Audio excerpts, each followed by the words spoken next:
Hi guys, what's up?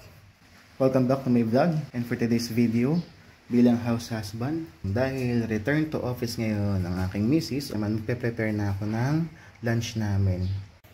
So ang menu natin for today is magigisa lang ako ng repolyo, tsaka pritong pampano. So yung lunch namin, as much as possible, may gulay. Yung isang buong repolyo, kasya na sa amin ng dalawa for dalawa hanggang 3 meal. So luto na muna yung repolyo. Nice, bawang. Actually madali lang naman mag-isa ng repolyo. 5-10 minutes ready na to. Sa repolyo, lagi ko nilalagyan ng itlog para meron namang protein. Kada magigisa kami ng gulay, laging merong kamatis. Added sweetness kasi ito. So pagka luto na yung kamatis, lalagyan natin yung repolyo. Ngayon hindi ito tutubigan, lalagyan ko lang ng asin. So yung asin na yung mag-extract ng water components ng repolyo. Paminta. Okay, tapos mekus-mekus. Okay, mahinang apoy, then tapa natin for 5 minutes. So habang sinisimmer natin yung repolyo, ito namang pampano, guguhitan lang natin. Masyado kasing makapal yung balat niya, to the point na hindi nagpe-penetrate yung heat dun sa meat ng isda, so matagal maluto. Ngayon timplahan natin ng asin. So make sure lang na sumiksik siya sa mga guhit-guhit natin. Then paminta.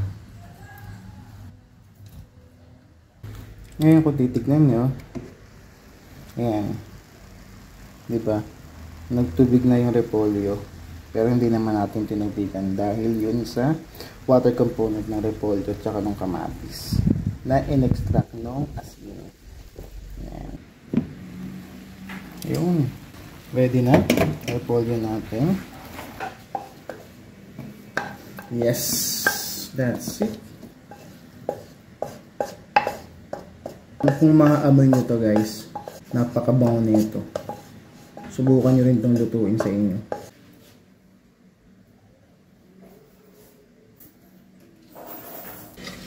Guys, yung pag-recycle na mantika, wag nyo lang i-recycle yung mantika na pinagprituhan ng isda. Napakalansa nun, tulad nito. Diretso na to dispose pagkatapos. Okay na, 3, 2, 1. Para naman hindi matalsikan ang ating pader, yan tayo ito, spatter shield. Dahil hindi consistent ang water supply dito sa amin, habang nagluluto, kailangan ko na rin hugasan yung mga tapos ko nang gamitin yung mga bagay-bagay. So habang may tubig, sinasamantala ko na maging malinis at hugasan agad yung mga ginagamit ko sa pagluluto para hindi matambak.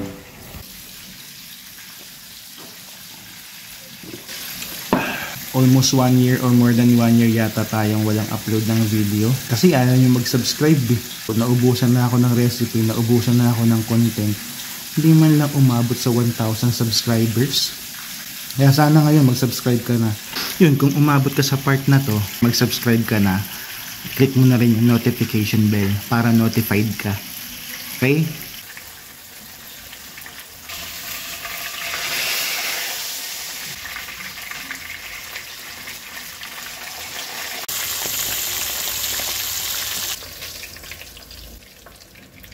Alright, ready na lunch natin. Siyempre, hindi kumpleto yan kung walang masarap na sausawan. So, sarap. So, yun. Tanghalian na. Mahal? Yes. Diyan ka na. Kain tayo?